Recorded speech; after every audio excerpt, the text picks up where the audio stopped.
ரசூல்லா உயிரோடு இருக்கும்போது தான் செய்யலை. உசுரோடு இருக்கும்போது யாரும் வந்து ரசூல்லா பார்த்து ஹெப்பி பர்த்டே யார் ரசூல்லா, நீங்கள் இன்னைக்கு பிறந்திருக்கீங்க, many more returns of the day அப்படின்னு சொல்லி சொன்னாங்களா? சார் இங்கிலீஷில் வேணாம், அதை அப்படியே அரபியில் மாற்றி சொல்லிட்டு போனாங்களா?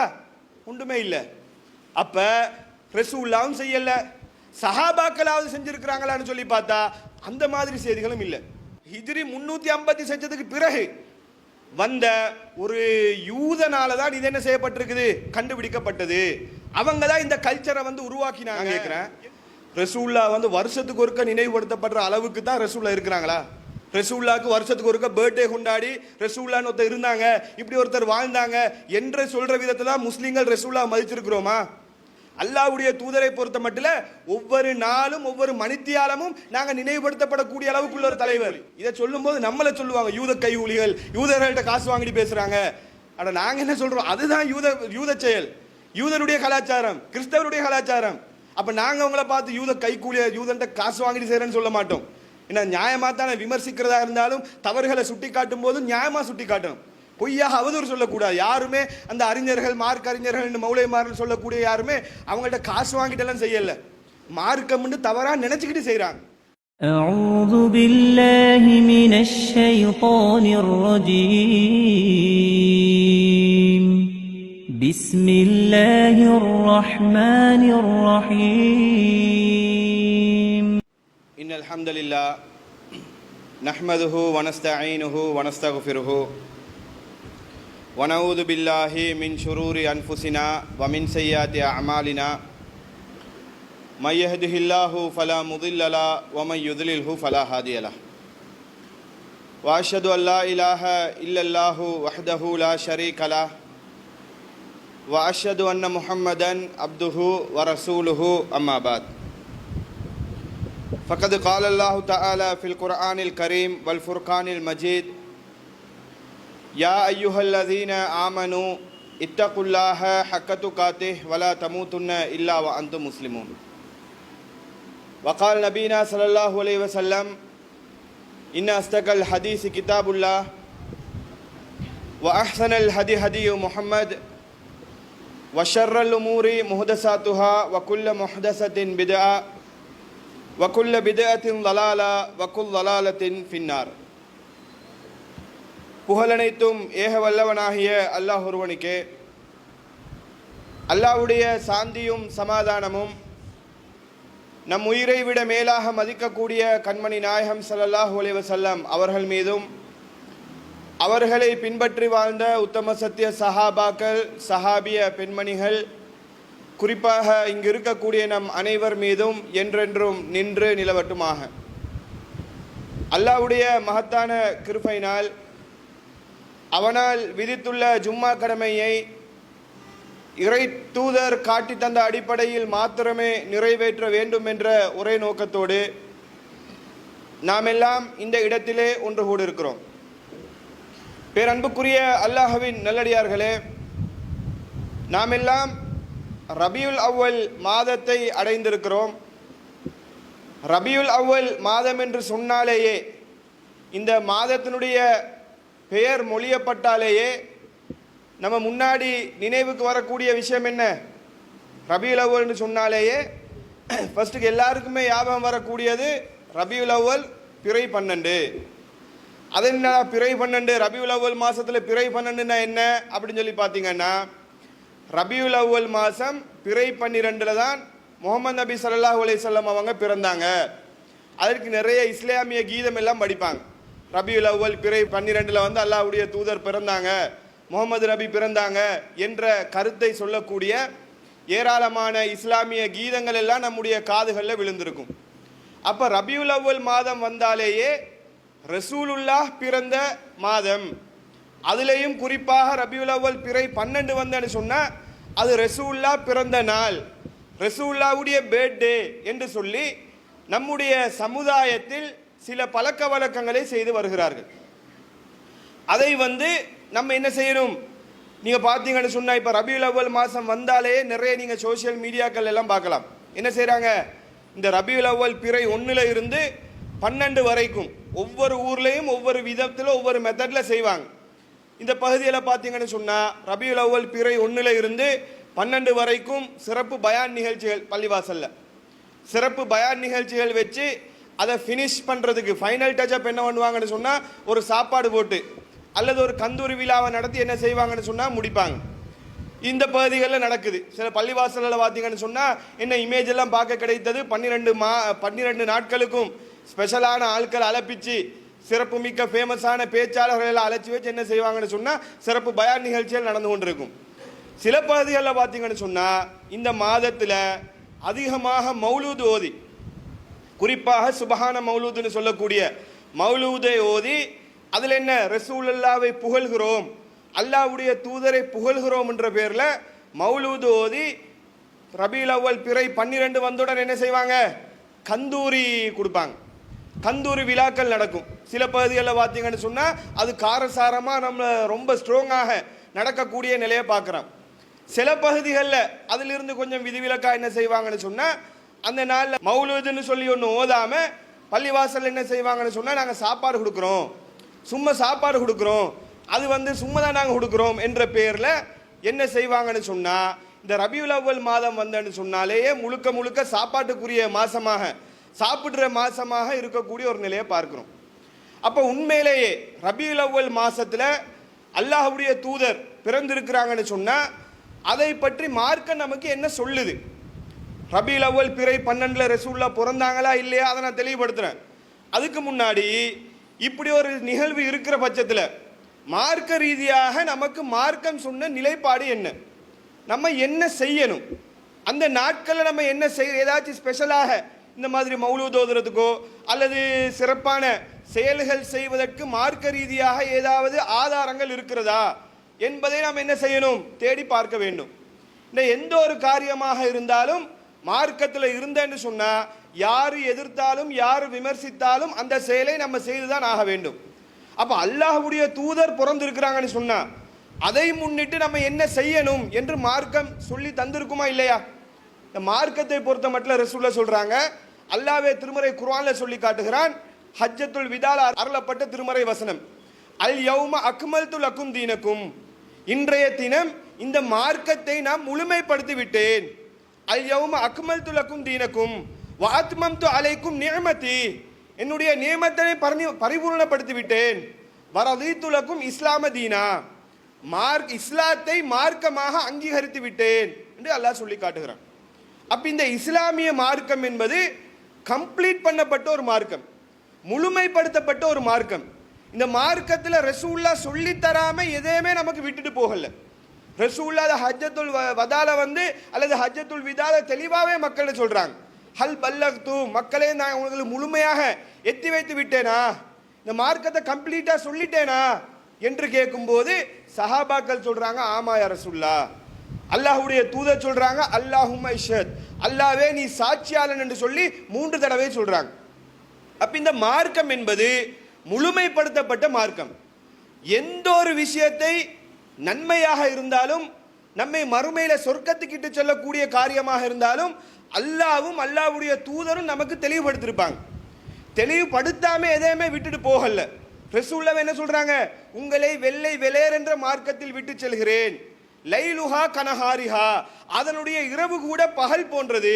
இந்த இஸ்லாத்துல இருட்டா, அதாவது தெளிவில்லாமல் எதுவுமே இல்லை, எல்லாம் வெளிச்சம் போல. இஸ்லாத்தை பொறுத்த மட்டும் இது இரவு கூட பகல் போல, அவ்வளவு தெளிவானது, அவ்வளவு வெண்மையானது என்பதை அல்லாஹ்வுடைய தூதர் ஸல்லல்லாஹு அலைஹி வஸல்லம் அவர்கள் இலக்கியமாக சொல்றாங்க. இப்போ எதுக்கு இதெல்லாம் நினைவுபடுத்துறேன்னு சொன்னா, நமக்கு ஆல்ரெடி சில விஷயங்கள் தெரிந்த விஷயங்களாக இருந்தாலும் நினைவுபடுத்தப்படும் போது, அறிவுரை சொல்லும் போது மூமீன்களுக்கு பயனளிக்கும்னு சொல்லி அல்லாஹ் குர்ஆன்ல சொல்றான். அப்ப நாங்க ஃபர்ஸ்ட் என்ன செய்யணும்னு கேட்டா, நம்ம உயிரை விட மேலாக மதிக்கக்கூடிய அல்லாஹ்வுடைய தூதர் முஹம்மது நபி ஸல்லல்லாஹு அலைஹி வஸல்லம் அவங்க ஒரு மாசத்துல பிறந்திருக்கிறாங்க. ரபீல் அவ்வல் மாசத்துல பிறந்திருக்கிறாங்கன்னு வைங்களே, அந்த மாசத்தை எப்படி சிறப்பாக்கணும், எப்படி அதை நாங்க கொண்டாடணும், எப்படி அந்த பர்த்டேயை கொண்டாடணும்னு சொல்லி இஸ்லாம் நமக்கு சொல்லி தந்திருக்கணுமா இல்லையா? அல்லாஹ்வுடைய தூதர் நமக்கு வழிகாட்டி இருக்கணுமா இல்லையா? அப்ப இது சம்பந்தமாக குர்ஆன்ல அல்லாஹ் ஏதாவது சொல்லி இருக்கிறானா என்று ஒட்டுமொத்த குர்ஆனையும் நீங்க தேடி பார்த்தீங்கன்னு சொன்னா, பிறந்த தினத்தை இப்படித்தான் கொண்டாடணும், இப்படித்தான் சிறப்பிக்க வேண்டும் என்று சொல்லப்பட்டிருக்கான்னு சொல்லி பார்த்தா ஒட்டுமொத்த குர்ஆனையும் எடுத்து பார்த்தா எந்த செய்திகளும் கிடையாது. பிறந்த நாள்னா நீங்க இப்படித்தான் இருக்கணும், இப்படித்தான் செய்யணும், அதுலயும் அல்லாஹ்வுடைய தூதருடைய பிறந்த நாள்னு சொன்னா நீங்க இப்படி சிறப்பாக்குங்க, அவங்கள புகழ்ந்து பேசுங்க என்று ஏதாவது குர்ஆன்ல சொல்லப்பட்டிருக்கான்னு சொல்லி பார்த்தா ஒரு வசனம் கூட நமக்கு தெரியக்கூடிய விதத்துல சொன்னா 6666 வசனங்கள்னு சொல்லுவோமா இல்லையா? அதுல ஒரு வசனத்துல கூட இந்த தினத்துல ரசூலுல்லாஹ் பிறந்திருந்தா நீங்க இப்படி செய்யுங்க இந்த மாதிரி ஒரு செய்திகள் கூட கிடையாது. சரி, குர்ஆன்ல இல்லாட்டியும் பிரச்சனை இல்லை, ஆதாரபூர்வமான ஹதீஸ்கள்லயாவது ஏதாவது இருக்குதான்னு சொல்லி ஒட்டுமொத்த ஹதீஸையும் தேடி பார்த்தால் எந்த செய்திகள்லையும் அல்லாஹ்வுடைய தூதர் ஸல்லல்லாஹு அலைஹி வஸல்லம் அவர்களுடைய பிறந்த நாளை முன்னிட்டு, பர்த்டே முன்னிட்டு நீங்க இப்படி இப்படி செய்யுங்க என்று சொன்ன மாதிரி ஒரு செய்திகள் கூட கிடையாது. அதற்கே ஆதாரபூர்வமான எந்த உறுதியான செய்திகளும் கிடையாது. அதுவே அறிஞர்களுக்கு மத்தியில் கருத்து வேறுபாடான விஷயமாக இருக்குது. ஒருத்தர் சொல்றார் ரபியுல் அவ்வல் மாசம் 2வது பிறையில பிறந்தாங்கன்னு சொல்லி, இன்னொருத்தர் சொல்றாரு 5வது, இன்னொன்று 9வது, இன்னொன்று 12வது, இன்னொரு சாரார் எல்லாம் ரிசர்ச் பண்ணி பார்த்தா 9ல பிறக்கத்தான் வாய்ப்பு இருக்குது என்று ஒரு சாரார். இப்படித்தான் சொல்லப்படுதே தவிர ஒரு ஆதாரபூர்வமான செய்திகள் கூட ரசூலுல்லாஹ் ரபியுல் அவ்வல் மாதம் பிறை 12ல தான் பிறந்தாங்க என்று சொல்லக்கூடிய விதத்தில் ஒரு செய்திகள் கூட கிடையாது. இது ஒரு பக்கம் இருக்கட்டும். சரி, உண்மையிலேயே ஏதோ ஒரு டேட்ல பிறந்தான்னு நமக்கு தெரியும்னு தான் வச்சுக்கோங்களே. ஒரு திகதியில ஒரு டேட்ல அல்லாஹ்வுடைய தூதர் ஸல்லல்லாஹு அலைஹி வஸல்லம் அவர்கள் பிறந்தான்னு தான் வச்சுக்கொள்ளுங்களே. அதை சிறப்பிக்கிறமா என்ன செய்தி குர்ஆன் ஹதீஸ்ல இருக்குதான்னு சொல்லி பார்த்தா அப்படி எந்த செய்திகளும் கிடையாது. என்ன இருக்குது? அதுக்கு மாற்றமான ஏராளமான எச்சரிக்கை இருக்குது. எதுக்கு? இந்த பர்த்டே கொண்டாடுறதுக்கு எதிராக மீலாது வீலா கொண்டாடுறது. மீலாதுன்னு சொன்னா அரபியில மீலாதுன்னா என்ன, போற பர்த்டே தான் மீலாதுன்றது. நான் இங்கிலீஷ்ல பர்த்டே, அரபியில மீலாத் டே, மீலான்னு சொல்லுவோம் நாங்க. அப்ப இந்த பர்த்டே மீலாது தினத்துக்கு என்ன சரி இருக்குதான்னு சொல்லி பார்த்தா அதை கண்டிக்கக்கூடிய விதத்துல, அதை எதிர்க்கக்கூடிய விதத்துல ஏராளமான செய்திகள் இருக்குது. என்ன இருக்குது? ரசூலுல்லாஹ் சொல்றாங்க, மன் தஷப்பஹ பிகௌமின் ஃபஹுவ மின்ஹும். யார் ஒருவர் ஒரு பிரமத கலாச்சாரத்தை பின்பற்றுகிறாரோ அவர் அவர்களை சார்ந்தவங்க. ஒரு மாற்று மத சகோதரர்கள் கலாச்சாரம் வைஸ் ஏதாவது ஒன்று செய்கிறாங்கன்னு சொன்னா அதை நாமும் செய்தால் அவங்கள போலதான் நீங்களும். முஸ்லீம்னு சொல்றதுல அர்த்தம் இல்ல, இஸ்லாமியர்கள் சொல்றதுல அர்த்தம் இல்ல என்று எச்சரிக்கக்கூடிய செய்தியை பார்க்க கிடைக்கிறது. அதே போல ரசூலுல்லாஹ் எச்சரிக்கிறாங்க, யூத கிறிஸ்தவர்கள் நீங்க முலத்துக்கு முலம் ஜானுக்கு ஜான் பின்பற்றுவீங்க, அவங்க ஒரு உடும்பு பொந்துக்குள்ள போறேன்னு சொன்னா நீங்களும் அதுக்குள்ள போய் பார்ப்பீங்க, அவங்கள அந்த அளவுக்கு பின்பற்றுவீர்கள், இப்படி ஒரு காலம் வரும் என்பதை அல்லாஹ்வுடைய தூதர் எச்சரிக்கிறாங்க. அப்ப இந்த பர்த்டே கலாச்சாரம் என்பது, மௌலூது கலாச்சாரம், மீலாது கலாச்சாரம் என்பது முஸ்லிம்களுடைய கலாச்சாரமா, இஸ்லாத்துல கண்டுபிடிக்க ரசூலுல்லாஹ்வுடைய காலத்தில் இருந்த ஒரு கலாச்சாரமான்னு சொல்லி பார்த்தா கிடையவே கிடையாது. என்ன ஒரு செய்தியாவது ஹதீஸ்கள்ல இருக்குதா? ஒண்ணுமே இல்லை. ஆனா பின்னாடி வரக்கூடிய குர்ஆனுக்கு தஃப்சீர் சொல்லக்கூடிய இமாம்கள்ல குறிப்பாக பேசப்படக்கூடிய முக்கியமான ஒரு இமாம் யாருன்னு கேட்டா இப்னு கசீர். தஃப்சீர் இப்னு கசீர்னா எல்லாருக்குமே தெரியும். அந்த இமாம் என்ன சொல்றாருன்னு கேட்டா, இது பின்னாடி ஆரம்பிக்கப்பட்ட ஹிஜ்ரி 357வது ஆண்டுல இருந்து 567வது ஆண்டு வரைக்கும் எகிப்தை ஃபாத்திமியாக்கள்னு சொல்லக்கூடிய ஒரு சாரார் என்ன செஞ்சாங்க? ஆட்சி செஞ்சாங்க. அந்த நேரத்தில் அப்துல்லா பின் மைமூன் என்று சொல்லக்கூடிய ஒரு யூதனால தான் இந்த விழா கொண்டாட்டம், அதாவது ரசூலுல்லாஹ்வுக்கு பர்த்டே கொண்டாடுதல், மீலாது கொண்டாடுதல் என்ற கலாச்சாரம் இந்த விழா ஒரு யூதனால தான் கண்டுபிடிக்கப்பட்டது என்று சொல்லி அவர் சொல்லக்கூடிய செய்தியை நம்மால பார்க்க முடிகிறது. இது பிதாயாவன் நிஹாயான்னு சொல்லக்கூடிய நூலில் இந்த கருத்து பதிவு செய்யப்பட்டிருக்குது. அப்ப பின்னாடி வந்த அறிஞர்கள் கூட என்ன சொல்றாங்கன்னா, இது ரசூலுல்லாஹ்வுடைய கலாச்சாரம் எல்லாம் கிடையாது, பின்னாடி வந்த ஹிஜ்ரி 350 செஞ்சதுக்கு பிறகு வந்த ஒரு யூதனால தான் இது என்ன செய்யப்பட்டிருக்குது, கண்டுபிடிக்கப்பட்டது, அவங்க தான் இந்த கல்ச்சரை உருவாக்கினாங்க என்று சொல்லக்கூடிய செய்தியை பார்க்க முடிகிறது. இப்போ ஃபர்ஸ்ட் பாயிண்ட், குர்ஆன் ஹதீஸ்ல இது சம்பந்தமா எதுவுமே சொல்லப்பட்டில்லை, அதாவது கொண்டாடுங்கன்னு சொல்லாம அதுக்கு மாற்றமாக யூத கிறிஸ்தவர்களுடைய கலாச்சாரத்தை பின்பற்றாதீங்கன்னு சொல்லப்பட்டிருக்குது. இது யாருடைய கலாச்சாரம் என்று பார்க்கும் போதும் இஸ்லாமிய அறிஞர்கள் என்ன சொல்றாங்க, இது பின்னாடி உருவாக்கப்பட்டது, அதுவும் யூதர்களால் உருவாக்கப்பட்டது என்று சொல்லக்கூடிய செய்தியை பார்க்க முடிகிறது. இதை விட நீங்க ரிசர்ச் பண்ணி இந்த கிதாபுகள் எல்லாம் தேடுறது விடுங்க, மேலோட்டமா பளிச்சுன்னு உங்களுக்கு புரியுறதா இருந்தேன்னு சொன்னா, கிறிஸ்மஸ் கொண்டாடுவாங்க டிசம்பர் 25. அது என்ன? டிசம்பர் 25 கொண்டாடப்படக்கூடிய அந்த கிறிஸ்தவர்களுடைய அந்த விழா என்பது, புனித நாள் என்பது என்ன? ஈசா அலைஹிஸ்ஸலாம் பிறந்த நாள், அவங்களுடைய பர்த்டே. ஈசா அலைஹிஸ்ஸலாத்துடைய மீலாது. எப்படி மீலாது நபியோ, மீலாது முகமது நபிக்கு கொண்டாடுறாங்களோ, அதே போல மீலாது ஈசா, ஈசா அலைஹிஸ்ஸலாம் அவங்க பிறந்த நாள் என்று அவங்க எப்படி ஒரு தினத்தை கருதி கொண்டு கொண்டாடி கொண்டிருக்கிறாங்களோ, அதற்கு டஃப் கொடுக்குற அளவுக்கு தானே நம்ம ஆளுங்க செஞ்சுட்டு இருக்கிறாங்க. இதை ரிசர்ச் பண்ணி இதை புஸ்தகங்கள்ல எடுத்து பார்த்து பாருங்க, இது வந்து பிரமத கலாச்சாரம் என்று சொல்ற நிலையில இல்லை. சும்மா ஒரு 10 செகண்ட் இருந்து இது யார் இது செய்கிறாங்க, உலகத்தில் யார் இதை கல்ச்சராக ஃபாலோ பண்ணிட்டு வராங்க என்று பார்த்தாலேயே பளிச்சுன்னு விளங்குது. ரசூலுல்லாஹ்வுடைய உம்மத்துக்கு முன்னாடியே ஈசா அலைஹிஸ்ஸலாத்துடைய ஜெனரேஷன் வந்து இந்த வேலை பார்த்துருக்குறாங்க. இவங்க அந்த கல்ச்சரை மெயின்டைன் பண்ணி வாராங்கன்னு விளங்குதா இல்லையா? அப்ப ரசூலுல்லாஹ் என்ன சொல்றாங்க? பிரமத கலாச்சாரத்தை நீங்க செய்யாதீங்க. அப்ப பிரமத கலாச்சாரத்தோட ஒத்து போகக்கூடிய விதத்தில் இருக்குதா இல்லையா? அப்ப முழுக்க முழுக்க இது பிரமத கலாச்சாரம். அதே போல பாத்தீங்கன்னு சொன்னா இதுல நடக்கக்கூடிய விஷயங்கள் எல்லாத்தையும் நீங்க கம்பேர் பண்ணி பார்க்கலாம். எல்லாம் ஒவ்வொரு மதத்துல இருந்து எல்லாம் கொப்பி அடிச்ச செய்திகளாக தான் இருக்கும். மீலாதுன்ற கன்செப்டே, பர்த்டேன்ற கன்செப்டே ஒன்று பிரமத கலாச்சாரம். அதுல வந்து ஓதப்படக்கூடிய ரசூலுல்லாஹ்வை புகழுகிறோம் என்ற பேர்ல மௌலூத் ஓதுவாங்க. மௌலூதுல வரக்கூடிய வாசகங்கள் எவ்வளவு சிறுக்கானது, இணை வைப்பானது, அது ஒரு தனிப்பகுதி. இந்த மாதிரி செட்டப் யார் பண்றது? ஒரு தலைவரை புகழ்கிறோம் என்ற பேர்ல அளவு கடந்து மரபு மீறி புகழ்றது யாரு? முஸ்லிம்களுடைய கலாச்சாரமா? இல்ல, அது பிரமத கலாச்சாரம். இந்த தினத்துல பாத்தீங்கன்னு சொன்னா இந்த காலகட்டத்தில் பள்ளிவாசல்கள் எல்லாம் அலங்கரிக்கப்பட்டிருக்கும். பள்ளிவாசலுக்கு எல்லாம் லைட் போட்டு வச்சிருப்பாங்க. லைட் போட்டு அதை அலங்கரிச்சு ஸ்பெஷலா என்ன செய்வாங்க? டிசைன் பண்ணுவாங்க. இதெல்லாம் முஸ்லிம்களுடைய கலாச்சாரமா? ரசூலுல்லாஹ் இப்படி செஞ்சாங்களா? ரசூலுல்லாஹ் இப்படி பள்ளிவாசல் எல்லாம் அலங்கரிச்சு பர்த்டே கொண்டாடினாங்களா? இல்ல, அதுவும் பிரமத கலாச்சாரம். அப்ப சும்மா ஒப்பிட்டு பார்க்கும் போதே விளங்குது இதற்கும் இஸ்லாத்துக்கும் சம்பந்தம் இல்ல, அல்லாஹ்வுடைய தூதருக்கும் இதுக்கும் சம்பந்தம் இல்ல என்பது தெரியுதா இல்லையா? இன்னும் சொல்ல போனா சரி, ரசூலுல்லாஹ் விட்டுருங்க, ரசூலுல்லாஹ்வுக்கு பிறகாவது குறைஞ்சபட்சம் உம்மத்துக்கள்லேயே சிறந்த உம்மத்துண்டு புகழப்பட்ட சஹாபாக்களுடைய காலத்திலேயாவது இந்த மாதிரி ரசூலுல்லாஹ்வுக்கு மீலாது கொண்டாடணும், பிறந்த நாள் கொண்டாடணும் என்ற கலாச்சாரம் இருந்துச்சா? யாராவது ஒருத்தர் அந்த மாதிரி செஞ்சாங்களா?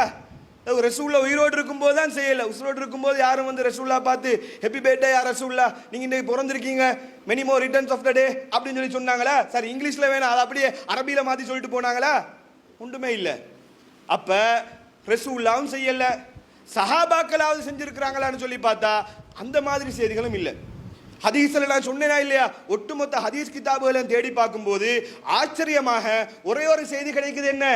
அல்லாஹ்வுடைய தூதர் ஸல்லல்லாஹு அலைஹி வஸல்லம் அவர்கள் திங்கக்கிழமை பிறந்தாங்க. அதுக்கு ஹதீஸ்ல ஆதாரபூர்வமான செய்தி இருக்குது. திங்கக்கிழமை நோன்பு நோட்கணும்னு வந்து மார்க்கம் சொல்லுது, ரசூலுல்லாஹ் வழிகாட்டுறாங்க.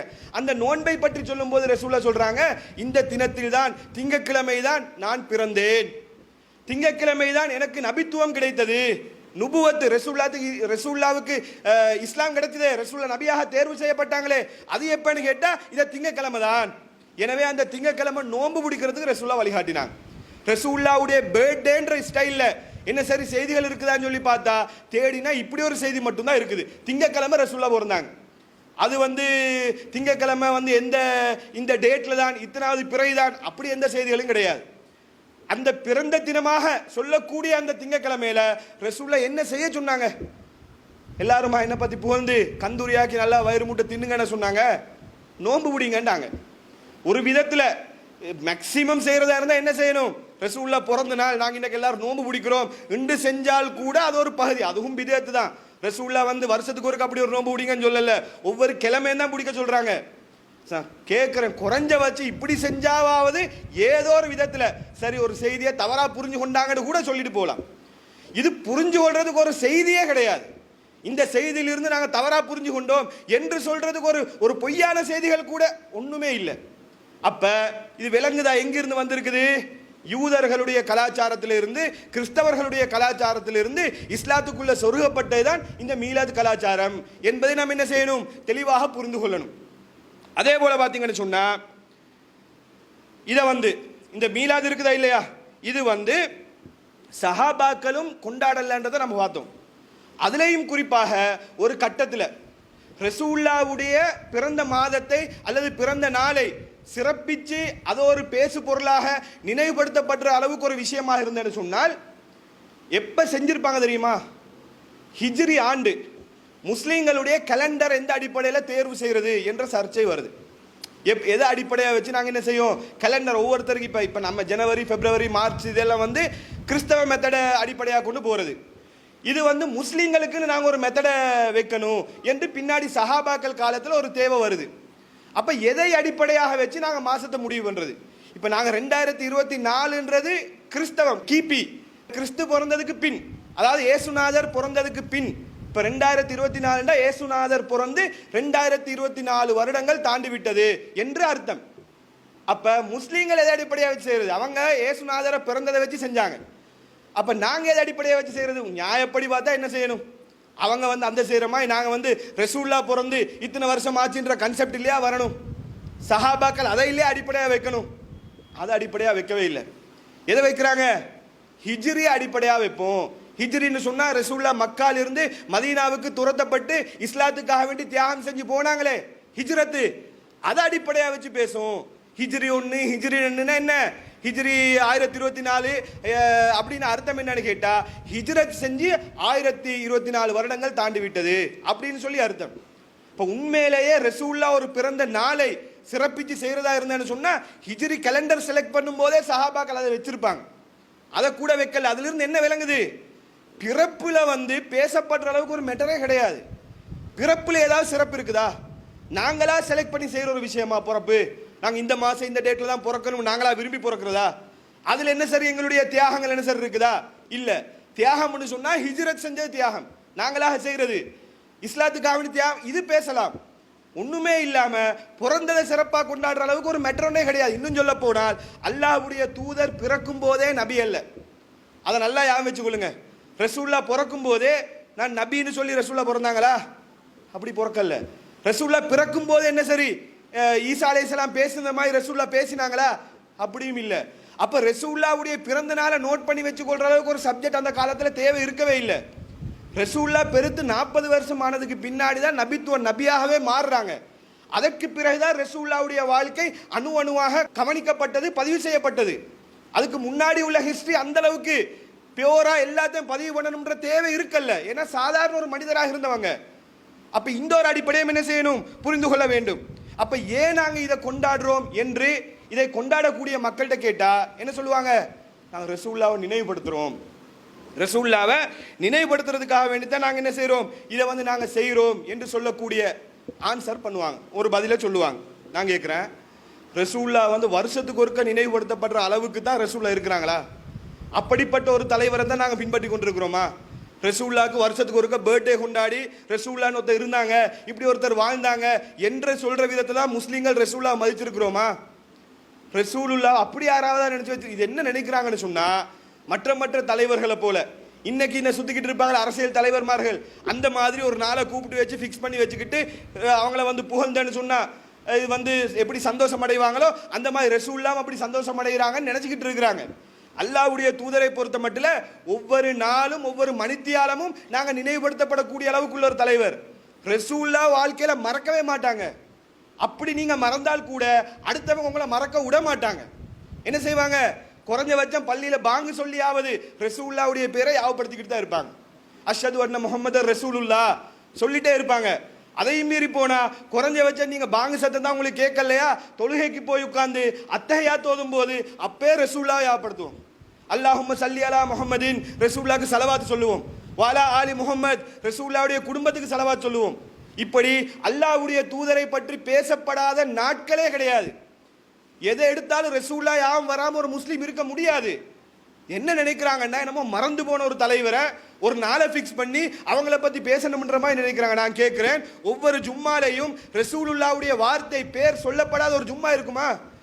ரசூலுல்லாவுடைய சிறப்புகள் பேசப்படாத ஒரு ஜும்மா இருக்குமா? எதை எடுத்தாலும் ரசூலுல்லாவை சொல்லி தான் பேசுவோம். அப்போ என்ன நினைக்கிறாங்கன்னு சொன்னால், மற்ற அட்ரஸ் இல்லாத தலைவர்மார்களை போல தான் ரசூலுல்லான்னு நினச்சிக்கிட்டு இருக்கிறாங்க. அதனால் நாங்கள் ஞாபகப்படுத்துகிறோம். இப்படி ஒரு ஞாபகப்படுத்தப்பட்டு ரசூலுல்லா சொல்லவே இல்லை.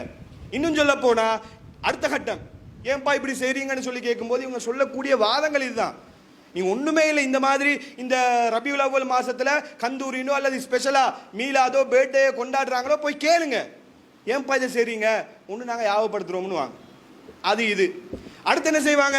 நாங்கள் ரசூலுல்லாவை நேசிக்கிறோம், ரசூலுல்லாவை நேசிக்கிறதுனால ரசூலுல்லாவுடைய புகழை நாங்கள் சொல்றோம், மக்களுக்கு எடுத்து சொல்றோம், இது தவறா அப்படின்னு சொல்லி கேட்பாங்க. அல்லாஹ்வுடைய தூதரை நேசிப்பது தவறே கிடையாது. அல்லாஹ்வுடைய தூதரை நேசிப்பது ஈமான்ல ஒரு பகுதி. ரசூலுல்லாஹ் சொல்றாங்க, லா யுமினு அஹதுக்கும், உங்கள ஒருத்தர் ஈமான் கொள்ளவே மாட்டீங்க எது வரைக்கும் என்று சொன்னால், ஹத்தா அகூன அஹப இலைஹி மின் வாலிதிஹி வ வலதிஹி வன் நாசி அஜ்மஈன், உங்களுடைய பிள்ளைகளை விட, உங்களுடைய பெற்றோர்களை விட, இன்னும் சொல்ல போனால் ஒட்டுமொத்த உலக மக்களை விடவும் அல்லாஹ்வுடைய தூதரை நேசிக்காத வரைக்கும் நீங்க மூமீனே இல்லைன்ட்டாங்க ரசூலுல்லாஹ். ரசூலுல்லாவை நேசிச்சா தான் நாங்க மூமீன். அல்லாஹ் குர்ஆன்ல சொல்லி காட்டுறான், அன் நபியு அவுலா பில் முஃமினீன மின் அன்ஃபுஸிஹிம், இந்த நபி முகமது நபி என்பவர் மூமீன்களோட உயிரை விட மேலானவர். ரசூலுல்லாவை உசுரை விட மேலா மதிக்கணும். எந்த ஒரு மனிதனும் உயிரை விட மேலாக மதிக்கக்கூடிய உலகத்தில் ஒண்ணுமே கிடையாது. உசுரைத்தான் நாம ஃபர்ஸ்ட் லவ் பண்ணணும், உசுரைத்தான் நாங்க ஃபர்ஸ்ட் நேசிக்கணும். உசுரை விட வேற ஒன்றும் கிடையாது. யாருக்காக வேண்டியும் உசுரை இழக்கிறன்றதுக்கு அனுமதி மார்க்கத்தில் கிடையாது. ஆனால் அல்லாஹ்வுடைய தூதரா உயிரான்னு வரும்போது அல்லாஹ்வுடைய தூதருக்கு தான் ப்ரையாரிட்டி கொடுக்கணும். மார்க்கம் அதைத்தான் சொல்லுது. நீங்க அப்படி சொல்லாத வரைக்கும், நீங்க அப்படி நம்பாத வரைக்கும் நீங்க ஈமான் கொள்ளவே முடியாது என்பதை அல்லாஹ்வுடைய தூதர் ஸல்லல்லாஹு அலைஹி வஸல்லம் அவங்க சொல்லி காட்டுறாங்க. ஒரு முறை உமர் ரலியல்லாஹு அன்ஹு அவங்க அல்லாஹ்வுடைய தூதர் ஸல்லல்லாஹு அலைஹி வஸல்லம் அவங்க சொல்றாங்க, நான் என்ன தவிர ஒட்டுமொத்த உலகத்திலேயுமே உங்களை தான் நான் நேசிக்கிறேன். நீங்களா நானாண்டு வரும்போது நான் தான், ஆனா மற்ற எல்லாரை விட உங்களை தான் நான் நேசிக்கிறேன்றாங்க. ரசூலுல்லாஹ் சொல்றாங்க, நீங்க மூமீன் ஆக முடியாது, ஈமான் கொண்டவராக முடியாது. என்ன நீங்க உங்களை விட என்ன நீங்க நேசிக்கணும், அப்பதான் மூமீனாக முடியும். அல்லாஹ்வின் மீது சத்தியமாக ஒட்டுமொத்த உலகத்திலே உங்களை தான் நான், என்னை விட உங்களை தான் நான் நேசிக்கிறேன் என்று சொன்ன உடனே தான் அவங்களே ஈமான்தாரின் அல்லாஹ்வுடைய தூதர் சொல்லி காட்டுறாங்க. அப்ப நேசம் என்பது அல்லாஹ்வுடைய தூதர் மீது கட்டாயம் இருக்கணும். அந்த நேசம்ண்டா என்ன, அதுதான் பிரச்சனை. நேசம்ண்டா என்ன? ரசூலுல்லாஹ் நேசிக்கிறேன்னு வாயால சொல்றதா? செயல்படுத்தி காட்டுறது, பிராக்டிகலா செஞ்சு காட்டுறது. நேசம்ண்டா என்னன்றத அல்லாஹ் குர்ஆன்ல வழிகாட்டுறார். குல் நபியே நீங்கள் சொல்லுங்கள், இன் குன்தும் துஹிப்பூன் அல்லாஹ், நீங்க அல்லாஹ்வை நேசிப்பதாக இருந்தால் ஃபத்தபிஊனி, என்னை நீங்கள் பின்பற்றுங்கள், யுஹ்பிபுக்குமுல்லாஹ், அல்லாஹ் உங்களை நேசிப்பான். நேசத்துக்குரிய வரையறை என்ன தெரியுமா? உண்மையில அல்லாஹ்வை நாங்க நேசிக்கிறோம், அல்லாஹ் மேல நாங்க எங்களுக்கு லவ் இருக்குது. அதை லவ் எப்படி வெளிப்படுத்தணும், அந்த அன்பை எப்படி வெளிப்படுத்தணும்? அல்லாஹ் சொல்கிறான், நபிக்கு சொல்றான், நபியை நீங்க மக்களுக்கு சொல்லுங்க, அல்லாஹ்வை நேசிக்கிறான்னு அல்லாஹ்வை பின்பற்ற இயலாது. அல்லாஹ் பின்பற்றலாமா? அல்லாஹ்க்கு தூக்கம் கிடையாது, நம்ம தூங்காம இருக்கலாமா? அல்லாஹ்வுக்கு எந்த தேவையும் இல்லை, சாப்பிட மாட்டான், நமக்கு அப்படி இருக்கலாமா? அப்ப அல்லாஹ்வை பின்பற்ற முடியாது. அதனால அல்லாஹ் சொல்றான், என்ன நீங்க நேசிக்கிறீங்களா, ரசூலுல்லாஹ் பின்பற்றுங்க. ரசூலுல்லாஹ் பின்பற்றுறதுதான் நேசம். அப்ப நேசத்துக்குரிய அளவுகோல் என்னன்னு கேட்டா பின்பற்றுவதுதான் நேசம். ரசூலுல்லாஹ்வை பின்பற்றுங்க, ரசூலுல்லாஹ் சொன்னதை செய்யுங்க. பிற மத கலாச்சாரத்தை செய்யாதீங்கன்னா அதை நீங்க செய்யாதீங்க. அதான் ரசூலுல்லாஹ்வை நேசிக்கிறது. என்ன நடக்குதுன்னு கேட்டா, ரசூலுல்லாஹ்வை நேசிக்கிறோம்ன்ற பேர்ல ரசூலுல்லாஹ்வை புகழ்றதுதான் நேசிக்கிறதுன்னு நினைச்சிட்டாங்க. எல்லாத்தையுமே தலகீழாக புரிந்து சமுதாயத்தை நரகப்படுகொலிக்குள்ள தள்ளக்கூடிய வேலையை தான் இந்த மீலாதுன்ற பேர்ல செஞ்சு கொண்டு இருக்கிறாங்க. என்ன ரசூலுல்லாஹ்வை நேசிக்கிறோம் என்ன நினைக்கிறாங்கண்டா, ரசூலுல்லாஹ் இந்த ஆன்மீக தலைவர், நம் உயிரை விட மேலாக மதிக்கக்கூடிய தலைவர், இந்த பழைய காலத்தில் அல்லது இப்போ இருக்கக்கூடிய இந்த அரசியல்வாதிகளை போல நினச்சிக்கிட்டு இருக்கிறாங்க. கூப்பிட்டு வச்சுக்கிட்டு மாமன்னரேன்னு சொல்லி ரசூலுல்லாஹ் புகழணும். பராக் இதோ வருகிறார், அப்படிப்பட்ட மன்னர் வருகிறார், இப்படிப்பட்ட மன்னர் வருகிறார்னோ ரசூலுல்லாஹ் சந்தோஷப்படுவாங்கன்ற மாதிரி நினச்சிக்கிட்டு இருக்கிறாங்க. ராஜாதி ராஜன் பராக் வாங்க, இதுதான் பெருமைன்னு நினச்சிட்டு இருக்கிறாங்க. இப்படி ரசூலுல்லாஹ் சொல்லவே இல்லை. அந்த தலைவர் இஸ்லாத்தில் கிடையாது, அப்படி ஒரு தூதர் இஸ்லாத்தில் இல்லை. இஸ்லாத்தில் சொல்லப்பட்ட தலைவர் எப்படி தெரியுமா? ரசூலுல்லாஹ் எப்படிப்பட்ட ஆள் தெரியுமா? ரசூலுல்லாஹ் எப்படி தெரியுமா தன்னை புகழ சொல்றாங்க? மக்களே நீங்க என்ன செய்யுங்கன்னு கேட்டா, ஈசா அலைஹிஸ்ஸலாத்தை எப்படி கிறிஸ்தவர்கள் நசாராக்கள் அளவு கடந்து புகழ்ந்தாங்களோ அதே மாதிரி என்ன புகழ்ந்துடாதீங்க. அவங்க என்ன செஞ்சாங்க? அல்லாஹ்வுடைய மகன்ட்டாங்க. சாதாரண மனிதர்னு சொன்னா அதுல தரக்குறைவு, அது ஏற்றம் இல்லை, சிறப்பில்லை, புகழ்ச்சி இல்லைன்னு நினைச்சதுனால நான் அல்லாஹ்வுடைய மகன்னு சொல்லிடுவோம்.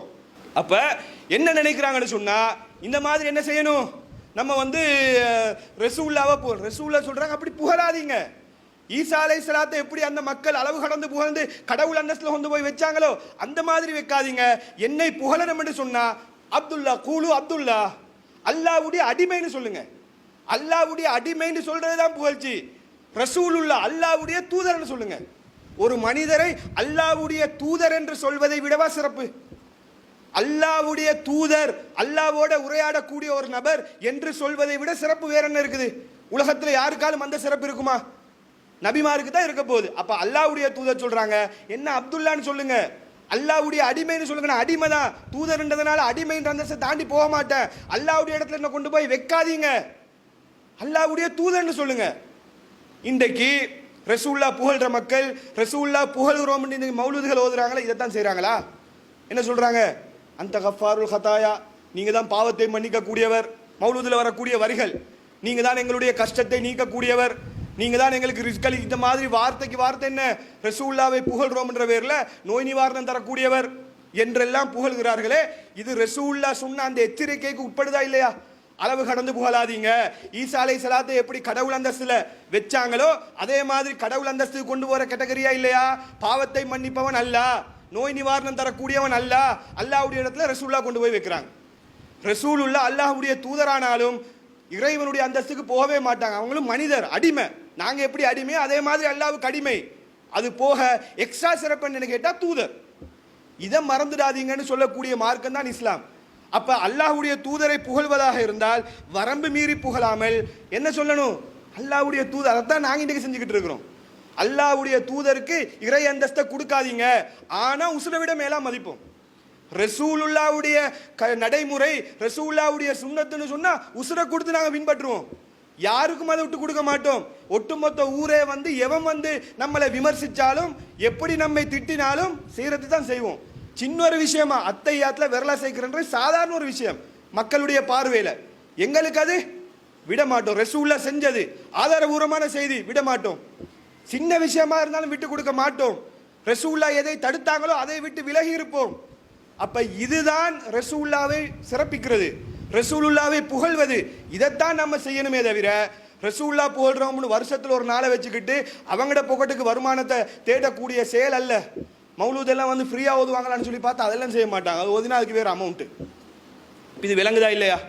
இதுதான் யூத கைகூலி. இதை சொல்லும் போது நம்மளை சொல்லுவாங்க யூத கைகூலிகள், யூதர்கள்ட்ட காசு வாங்கிட்டு பேசுறாங்க.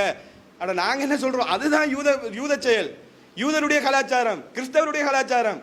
அப்ப நாங்க அவங்கள பார்த்து யூத கைகூலிய, யூதன்ட்ட காசு வாங்கிட்டு செய்யறேன்னு சொல்ல மாட்டோம்.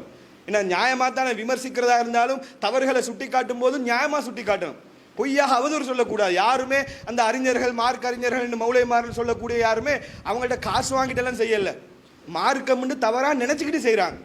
ரசூலுல்லாஹ் புகழ்றேன்னா இதுதான், இப்படித்தான் செய்யணுமோ நினைச்சு மௌலூத் ஓதி கந்தூரி கொண்டாடி கொண்டு இருக்கிறாங்க. இது அவங்களுடைய தவறான நம்பிக்கை. இந்த மௌலூதுக்கும் பர்த்டே கொண்டாடுறதுக்கும் இஸ்லாத்துக்கும் எந்தவித சம்மதமும் கிடையாதுன்றதை என்ன செய்யணும்? தெளிவாக புரிந்து கொள்ளணும். இந்த விஷயங்கள் பேசப்படாமல் குறிப்பிட்ட காலம் தொடர்ச்சியாக டாபிக் வந்து பழசுதான், அடிக்கடி பேசுறதானே நாங்கள் நினைப்போம். ஆனால் திரும்ப திரும்ப பேசாவிட்டால் நாளைக்கு எங்களுடைய குடும்பத்தில் இந்த நிலைமை வந்து நிற்கும். பார்க்குறோமா இல்லையா? கொஞ்சம் காலம் நாங்கள் வந்து அமைப்பாக இயங்க முடியாத ஒரு நிலை இருந்துச்சு. அதெல்லாம் அதனுடைய விளைவு பார்த்தீங்கன்னா இன்றைக்கு குளிர் விட்டு ஆடக்கூடிய அளவுக்கு எல்லா பள்ளிவாசலும் மீலாது இன்றைக்கு தலைவிரிச்சு ஆடக்கூடிய அளவுக்கு நிலைமை மாறி இருக்குது. தீமையை தடுக்கிறதுக்கு சரியான முறையில் தடுத்துப்படாததன் விளைவு எல்லா பக்கத்திலும் இன்றைக்கு மீலாது மீண்டும் மேலங்கி கொண்டு இருக்குது. ஆரம்பத்தில் இருந்த அளவுக்கு இல்லை, ஏகத்துவ பிரச்சாரத்தின் காரணத்தினால அட்ரஸ் இல்லாமல் போட ஒரு நிலை, இப்போ மீண்டும் தலை அப்பப்ப எட்டி போடக்கூடிய அளவுக்கு அங்கங்கே மௌலூது மீலாதுன்னு சொல்லக்கூடிய அளவுக்கு நிலைமை இருக்குது. அப்போ நம்முடைய பிரச்சாரத்தை இன்னும் அதிகப்படுத்தணும். புதிய புதிய டாபிக்கள், கேட்டுப்படாத விஷயங்கள் தான் பேசணும்ன்றதல்ல. அந்த மாதிரி விஷயங்கள் பேசப்பட்டாலும் அப்பப்போ இந்த மாதிரி விஷயங்களும் பேசப்பட்டு பிரச்சாரம் பண்ண படணும்ன்றதை என்ன செய்யணும்? ஒவ்வொருத்தரும் விளங்கி கொண்டு ஒவ்வொருத்தரும் உங்களை சார்ந்த பகுதியில் போய் சொல்லுங்க. மீலாது மௌலூது இஸ்லாத்தில் கிடையாது, பர்த்டே கல்ச்சர் இஸ்லாத்தில் கிடையாதுன்றதை சொல்லுங்க. அப்போ இந்த ஒரு அடிப்படை உள்ளத்தில் ஆழமாக பதிய வைத்துக் கொள்ள வேண்டும் என்று கூறி முதல் உரையை நிறைவு செய்கிறேன். அல்ஹம்துலில்லாஹ் வஸ்ஸலாத்து வஸ்ஸலாம் அலா ரசூலில்லாஹ் அம்மாபாத். பேரன்புக்குரியவர்களே, இந்த மீலாதோட சம்பந்தப்பட்டு சொல்றதாக இருந்தால் இன்னொரு முக்கியமான செய்தி என்ன? இந்த மாசத்துல பாடசாலைகள்ல என்ன செய்வாங்க? பள்ளிவாசல்ல கொண்டாடுறாங்களோ இல்லையோ, இப்போ பாடசாலைகள் அதிகமாக மீலாது கொண்டாடிட்டு இருக்கிறாங்க. எல்லாரும் மீலாதை கிராண்டா நாங்கள் சிறப்பிக்கணும், ரசூலுல்லாஹ்வுடைய பிறந்த நாளை கிராண்டா சிறப்பிக்கணும்னு சொல்லி மீலாட் டேன்னு ஒரு டேயை ஃபிக்ஸ் பண்ணி அதில் பிள்ளைகளை ரசூலுல்லாஹ்வை பற்றி புகழ்றோம்ன்ற பேரில் ஸ்பீச்சு ஒவ்வொரு நிகழ்ச்சிகளை வச்சு என்ன செய்கிறாங்க? ஸ்கூல்களில் நிகழ்ச்சி நடத்தி கொண்டு இருக்கிறாங்க. இது ஸ்கூல்களுக்கு தேவையில்லாத வேலை. இது கட்டாயம் செய்யணும்னு எல்லாம் கிடையாது. ஸ்கூலில் வந்து கட்டாயமாக செய்யணும்னு இல்லை, இவங்களா இழுத்து போட்டுக்கிட்டு என்ன செய்கிறாங்க? இந்த மாதிரி வேலைகளை செய்கிறாங்க. இப்போ நம்மை பொறுத்த மட்டும் தவறு என்று சொல்லக்கூடியவர்கள் இந்த மாதிரி செயல்களுக்கு நம்முடைய பிள்ளைகளை குறைந்தபட்சம் இதுக்கு அனுப்பாதீங்க. பிள்ளைகளை மீலாட்டேன்னு நிகழ்ச்சிக்கு சேர சொல்கிறாங்களா, நாங்கள் சேர மாட்டோம். பிள்ளையை கூப்பிட்டு சொல்லுங்க, சின்ன வயசில் அழகாக சொல்லி கொடுங்க. இல்லைம்மா இது ஒரு பிதத்து, மார்க்கத்தில் இல்லாதது, இஸ்லாத்தில் இல்லாதது, ரசூல்லா செய்யாததை நாங்கள் மார்க்கமாக செஞ்சால் நரகத்துக்கு போக வேண்டிய நிலைமை ஏற்படும் என்பதை சின்ன பிள்ளைக்கு விளங்கப்படுத்துங்க. அந்த பிள்ளை கடைசி வரைக்கும் என்ன செய்யாது, பிதத்தான காரியங்களுக்கு போகாது. அதை நம்ம சொல்லி கொடுக்கறதும் இல்லை. முன்னாடி ஆட்கள் என்ன செஞ்சாங்களோ அதை அப்படியே நாங்களும் கண்டுகொள்ளாமல் விட்டுறோம். இன்னும் சொல்ல போனா இந்த மீலாதுல சொல்லப்பட வேண்டிய இன்னொரு முக்கியமான விஷயம் என்ன, இலங்கையை பொறுத்த மட்டும் எங்களுக்கு முஸ்லீம்களை பொறுத்த மட்டும் 2 பெருநாள், நோன்பு பெருநாள், ஹஜ்ஜி பெருநாள். அந்த நோன்பு பெருநாள் நமக்கு ஹாலிடே, கவர்மெண்ட்ல மெர்கன்டைல் ஹாலிடே கொடுத்துருப்பாங்க. ஆனா ஹஜ்ஜி பெருநாளுக்கு மெர்கன்டைல் ஹாலிடே எல்லாம் கிடையாது. சோப்பு கலர்ல இருக்கும் கேலண்டர்ல, அது மெர்கன்டைல் ஹாலிடே நான் சொல்லி பார்த்தா அப்படியெல்லாம் இல்லை. அந்த லீவ் எங்க கொண்டு போய் எடுத்திருக்கிறாங்கன்னு சொன்னா இந்த மீலாதுக்கு தான் எடுத்திருக்கிறாங்க. இந்த வரக்கூடிய மீலாத் டே பார்த்தீங்கன்னு சொன்னால் 14 அந்த டேட்டில் நினைக்கிறேன் ரெட் கலரில் இருக்கும். அதை படித்து பாருங்கள், மெர்கன்டைலாக இருக்கும். என்ன நினைத்திருக்காங்கன்னு சொன்னால் பெருநாளை விட சிறப்பாக கொண்டாடணுன்ற மாதிரி நம்ம முன்னோர்கள் தவறாக விளங்கி அந்த பெருநாள் 2 பெருநாளைக்கு ஹாலிடே எடுக்காமல் மக்களுக்கு லீவ் எடுத்து கொடுக்காம இந்த மீலாதில் போய் லீவ் எடுத்து வச்சிருக்கிறாங்க. அப்போ ஸ்கூல்கள் என்ன செய்கிறாங்கன்னு சொன்னால் இந்த மீலாது கொண்டாடுறோம்ன்ற பேரில் சின்ன பிள்ளைகளையும் இது தவறான நம்பிக்கை சின்ன வயசுலேயே விதைக்கப்படுது. குறைஞ்சபட்சம் குர்ஆன் சுன்னா தெளிவிருக்கக்கூடிய நாமாலும் என்ன செய்யணும், அதை புறக்கணிக்கணும். அதே போல சின்ன பிள்ளைகளுக்கு சொல்லிக் கொடுக்க வேண்டிய முக்கியமான செய்தி என்ன, அல்லாஹ்வுடைய தூதருக்கே பேர்டேன்னு ஒன்று இஸ்லாத்தில் இல்லை. நம்ம பிறந்தா பேர்டே கொண்டாடுறது, பேர்டே செலிப்ரேஷன் இஸ்லாத்தில் இல்லைன்றதை சின்ன பிள்ளைகளுக்கு சொல்லிக் கொடுங்க. இன்னைக்கு இந்த கலாச்சாரம் என்ன, எல்லா பக்கத்துலையுமே பேர்டே ஸ்டேட்டஸை பார்த்தேன்னா எல்லாரும் பேர்டே. சின்ன பிள்ளைகளுக்கு வாப்பமாரை வச்சுக்கிட்டு கேக் வெட்டுறாங்க. இல்லை யார் சொன்ன கலாச்சாரம், ரசூலா செஞ்சதா இல்லைன்றதை தான் நாங்கள் இவ்வளோ பார்த்தோம். அப்போ சின்ன வயசுலேயே கேக்கை வெட்டி பழக்கி கொடுத்தேன்னு சொன்னால் அந்த புள்ள பெருத்ததுக்கு பின்னாடி மீலாது கொண்டாடாமையா இருக்கும். ஆனால் எனக்கே பேர்டே கொண்டாடலாமுண்டா ரசூல்லாவுக்கு கொண்டாட ஏலாதான்னு சொல்லி என்ன செய்வாங்க, ரசூல்லாவுக்கு கேக் வெட்ட ஆரம்பிப்பாங்க. காத்தாங்குடியில் ஒருத்தர் வெட்டினார் மார்க்கறிஞர்ன்ற பேரில், ஹெப்பி பேர்டே ரசூல்லான்னு பெரிய கேக் ஒன்று செஞ்சு அதை வெட்டி சாப்பிட்டாங்க. எங்கே போகுதுன்னு பாருங்க நம்முடைய சமுதாயம். அப்போ சின்ன வயசுலேயே பேர்டே கலாச்சாரம் இஸ்லாத்தில் இல்லை, அடுத்தவங்க பேர்டே கொண்டாடினாலும் அது இஸ்லாத்தில் இல்லைன்றதை சின்ன பிள்ளைகளுக்கு சொல்லி கொடுங்க. மனசு நோகாத விதத்தில் அவங்களுக்கு அதை புரிய வைங்க. அப்ப எதிர்காலத்தில் நல்ல ஒரு தலைமுறையை உருவாக்க முடியும் என்ற தகவலையும் கூறி உரையை நிறைவு செய்கிறேன். வாஹிரு தாவானா அல்ஹம்துலில்லாஹி ரப்பில் ஆலமீன்.